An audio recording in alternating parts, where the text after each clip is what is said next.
Hello, welcome to the channel. Myself Prapti Jaiswal and I welcome you all to my channel Homeo with Ease. If you are new to the channel, you can consider subscribing to our channel and share it with your friends in your college group so that we grow as a community.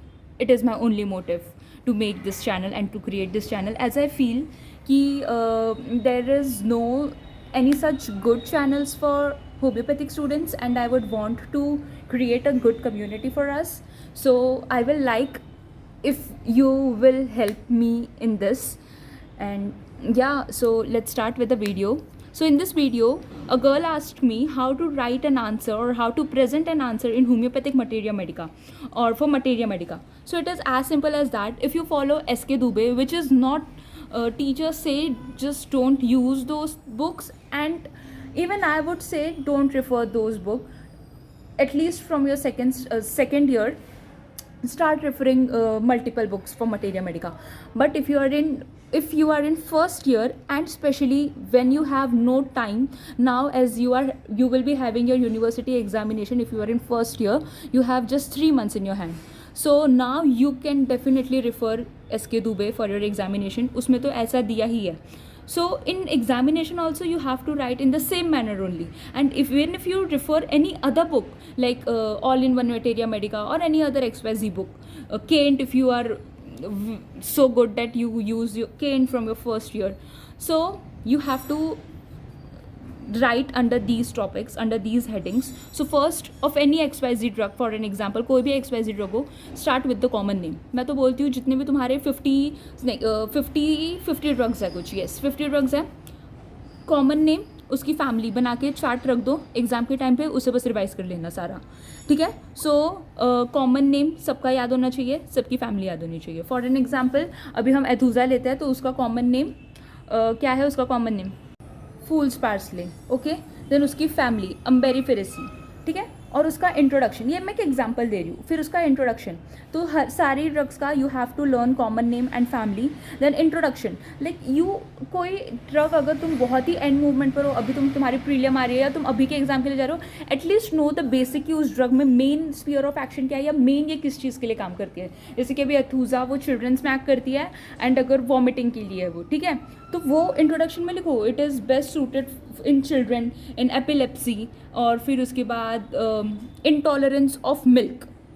Intolerance of milk इसका main line है, की note symptom है इसका, intolerance of milk. Then उसके clinicals में तो तुम सारे में ही एक चिपका सकते हो, क्योंकि सारे ही पॉलीक्रिस्ट रेमेडीज सब में काम आती ही है. देन उसका स्पीयर ऑफ एक्शन कि ये GIT में एक्ट करता है, नर्वस सिस्टम पर एक्ट करता है, ठीक है. देन उसके बाद ऐसे XYZ तुम लिख सकते हो सारे ही ड्रग्स के. देन उसका कॉन्स्टिट्यूशन, उसका मेकअप ऑफ द बॉडी कैसा है, उसका थर्मली कैसा है, वो चिल्ली है या हॉट है, उसका टेम्परामेंट कैसा है, इरिटेबल है, फिर उसका डायथिसिस क्या है, ठीक है, स्ट्रोफुलर डायथिसिस या एक्सेट्रा, ओके. देन उसके ये हमारा बेसिक होता है सबसे पहले. उसमें से तुम सारे के, मैं तो बोलती हूँ ऐसे 2 ऐसा चार्ट बना लो अपना, इधर ड्रग का नाम लिखो, इधर उसका कॉमन नेम और उसकी इधर फैमिली लिख लो, सारे 50 ड्रग्स की लर्न करते रहो, याद हो जाएगा.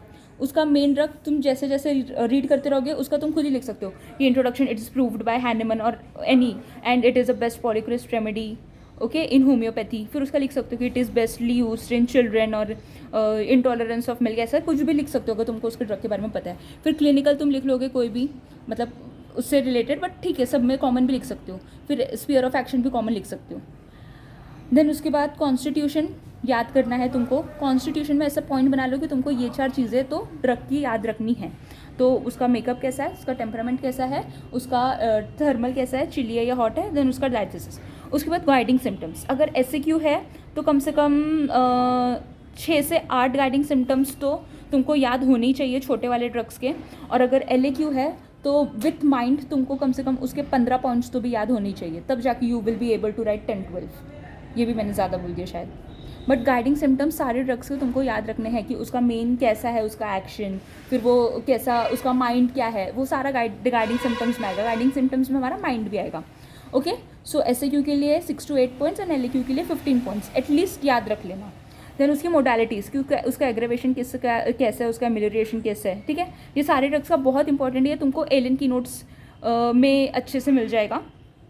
So सारे ड्रग्स की modalities and not even just for exam also but to find a similimum modality is to knowing modalities is very important. Then उसके पर्टिकुलर्स, देन मेन उसका जो भी जिस पर भी वो ज़्यादा एक्ट करता है वो उसका तो तुम्हें पर्टिकुलर्स अच्छे से याद होना ही चाहिए. जैसे पोडोफाइलम हो गया, उसका जीआईटी बहुत इंपॉर्टेंट है.